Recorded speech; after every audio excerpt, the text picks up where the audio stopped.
दिल्ली के मुख्यमंत्री अपने भ्रष्टाचार के उजागर होने से अपना आपा खो बैठे। जो इतनी भारी संख्या में बाहर से आप पाकिस्तान, बांग्लादेश के लोगों को हमारे देश में लाके बसाना चाहते हो, उनको नौकरियां कहां से दोगे? उनके लिए नौकरियां कहां से आएंगी? उनको मालूम नहीं है कि ये सारे लोग आ चुके हैं, आज भारत में ही रह रहे हैं। सिर्फ इनको अधिकार नहीं मिला है, वो अधिकार देने की बात है। मैं आपसे पूछना चाहता हूं, 2014 के बाद आना बंद हो गया? 2014 के बाद भी आ रहे हैं, अभी तक आ रहे हैं, रोज आ रहे हैं। 2014 तक जो आ गए, इनको नागरिकता देनी है। और इतनी ही चिंता है तो वो क्यों बांग्लादेशी घुसपैठियों की बात नहीं करते हैं? रोहिंग्यास का विरोध क्यों नहीं करते हैं? क्योंकि वो वोट बैंक की पॉलिटिक्स कर रहे हैं।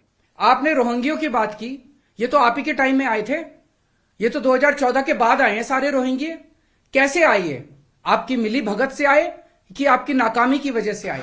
दिल्ली के मुख्यमंत्री अपने भ्रष्टाचार के उजागर होने से अपना आपा खो बैठे हैं। उनको मालूम नहीं है कि ये सारे लोग आ चुके हैं, आज भारत में ही रह रहे हैं। सिर्फ इनको अधिकार नहीं मिला है, वो अधिकार देने की बात है। 2014 तक जो आ गए, इनको नागरिकता देनी है। और इतनी ही चिंता है तो वो क्यों बांग्लादेशी घुसपैठियों की बात नहीं करते हैं? रोहिंग्यास का विरोध क्यों नहीं करते हैं? क्योंकि वो वोट बैंक की पॉलिटिक्स कर रहे हैं।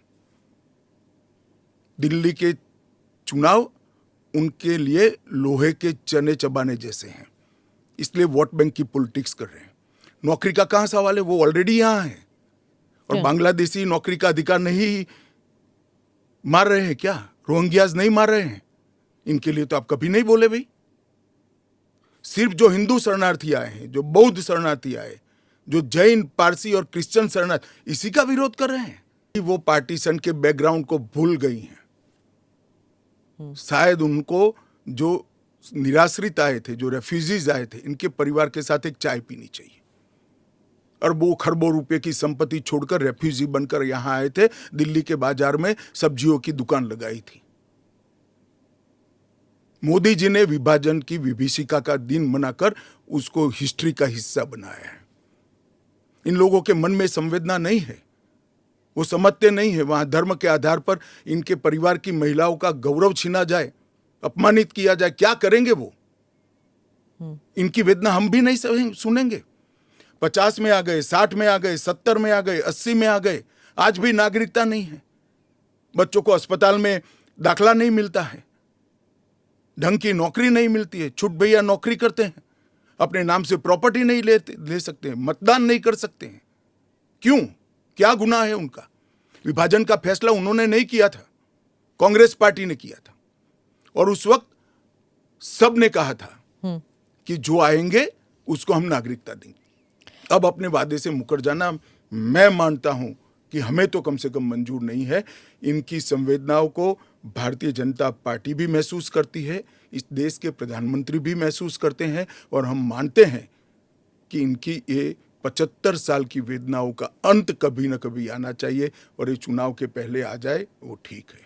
मैं आपसे पूछना चाहता हूं कि आज हम पूरा देश मिलके, सारी सरकारें मिलके अपने देश के बच्चों को रोजगार देने में असमर्थ हैं। जो इतनी भारी संख्या में बाहर से आप पाकिस्तान, बांग्लादेश के लोगों को हमारे देश में लाके बसाना चाहते हो, उनको नौकरियां कहां से दोगे? उनके लिए नौकरियां कहां से आएंगी? पहले अपने बच्चों के लिए तो नौकरी का इंतजाम कर लो। ये मेरा कल मूल प्रश्न था। उनके लिए घर कहां से आएंगे? जो आप इतनी बड़ी संख्या में पाकिस्तान से, बांग्लादेश से लोगों को लाके अपने देश में बसाना चाहते हो, माइग्रेशन करवाना चाहते हो, वो उनके लिए घर, उनके लिए नौकरियां, उनके लिए संसाधन कहां से आएंगे? अपने देश में इतनी गरीबी है, अपने देश में ऑलरेडी लोगों के पास नौकरियां नहीं है, घर नहीं है, उनको कहां से लाके बसाओगे? आजादी के बाद काफी बड़े स्तर के ऊपर माइग्रेशन हुआ था। बहुत सारे लोग भारत से पाकिस्तान और बांग्लादेश गए थे और बहुत सारे लोग वहां से इधर आए थे। अब जो ये माइग्रेशन इस सीए की वजह से होने वाला है, ये उससे कहीं ज्यादा बड़ा माइग्रेशन होने वाला है। पाकिस्तान, बांग्लादेश, अफगानिस्तान, इनका कहना है कि सीए के तहत इनके अल्पसंख्यक जो हैं, वो अगर भारत में आके रहना चाहेंगे तो उन्हें उस बात की मंजूरी दी जाएगी, उन्हें हमारे भारत की नागरिकता दे दी जाएगी। इन तीनों देशों में मिला के लगभग 2.5 से 3 करोड़ अल्पसंख्यक रहते हैं। पाकिस्तान, बांग्लादेश और अफगानिस्तान में मिला के लगभग 2.5 से 3 करोड़ अल्पसंख्यक रहते हैं। वहां बहुत गरीबी है, उनके पास रोजगार नहीं है। भारत में आना और भारत की नागरिकता मिलना उनके लिए तो बहुत बड़े सपने की तरह है। और अगर हमने भारत के दरवाजे खोल दिए, इतनी बड़ी संख्या में लोग आने वाले हैं जिसकी हम कल्पना भी नहीं कर सकते।